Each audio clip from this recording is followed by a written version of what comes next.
আসসালামু আলাইকুম। আমার নাম আতিফ সুমার। আমি ছাত্র। আমার প্রশ্ন হলো, মূর্তি পূজা করার সময় হিন্দু বিশেষজ্ঞরা বলেন তারা সর্বশক্তিমান ঈশ্বরের উপাসনা করছেন, তবে এই মূর্তি হলো মনোযোগের জন্য। ইসলাম ধর্ম অনুযায়ী এটার কি অনুমতি আছে? ভাই, আপনি প্রশ্ন করলেন, হিন্দু বিশেষজ্ঞরা এটা মানেন যে মূর্তি পূজা করা ভুল, তবে ঈশ্বরের কাছে প্রার্থনা করার সময় মূর্তি রাখা হয় মনোযোগ দেওয়ার জন্য।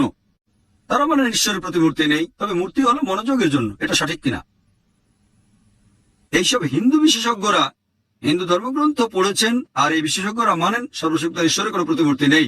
তারা যেটা বলেন, যেসব মানুষ সচেতনতার নিচু স্তরে রয়েছে তাদের মনোযোগের জন্য মূর্তির প্রয়োজন হয়। যখন সচেতনতার উঁচু স্তরে চলে যাবেন তখন মূর্তির প্রয়োজন হয় না। আমি এই পণ্ডিত আর বিশেষজ্ঞদের বলবো যে যেসব মানুষ সচেতনতার উঁচু স্তরে তাদের মনোযোগের জন্য মূর্তি লাগে না। আমরা মুসলিমরা অলরেডি সেই উঁচু স্তরে পৌঁছে গেছি, আমাদের মনোযোগের জন্য মূর্তির প্রয়োজন হয় না। এছাড়া এক পণ্ডিত আমাকে বলেছিলেন, আমাদের শিশুদের সাথে কথা বলার সময় তাদেরকে সহজভাবে বোঝাতে হয়। যদি আপনার ছেলে জিজ্ঞেস করে বিদ্যুৎ কেন চমকায়, আপনি বলবেন যে ঠাকুরমা ওখানে চাক্কি পিষছে, বিদ্যুৎ চমকাচ্ছে কারণ ঠাকুরমা চাক্কি পিষছে, স্বর্গে বসে ঠাকুরমা ময়দা গুঁড়ো করছে। আমি বললাম, ইসলাম অনুযায়ী আমরা মিথ্যে বলতে পারি না, ঠাট্টা করেও না।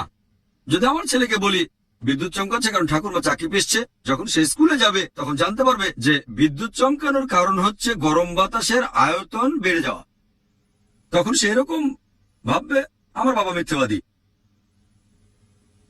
আমাদের বুঝতে হবে যে আমরা সত্যি কথা বলবো। পণ্ডিত আর বিশেষজ্ঞরা বলেন যে নিচু স্তরে মনোযোগের জন্য মূর্তির প্রয়োজন, উঁচু স্তরে গেলে মূর্তির প্রয়োজন হয় না। যেমন আমরা ক্লাস 2তে যখন পড়ি তাহলে দরকার হয়, উঁচু স্তরে গেলে দরকার হয় না। আমি তাদের বলি, ধরেন আমি একজনকে অঙ্ক পড়াচ্ছি ক্লাস 2তে, যখন আমরা অঙ্ক পড়াই তখন বলি 2+2=4। এখন 2+2 এটা ক্লাস 10-এ উঠলেও সেটা 4, গ্র্যাজুয়েশনেও 4, পিএইচডি করলেও সেটা 4ই থাকবে। কোন সাবজেক্টের মূল শিক্ষাটা একই রকম থাকে। 2+2=4 হোক সেটা ক্লাস 2তে, ক্লাস 10-এ, গ্র্যাজুয়েশন অথবা পিএইচডিতে। ব্যাপারটা একেবারে পরিষ্কার। পবিত্র বেদে হিন্দুদের ধর্মগ্রন্থে বলা হয়েছে যে ঈশ্বরের কোনো প্রতিমূর্তি নেই। এটাই মূল শিক্ষা।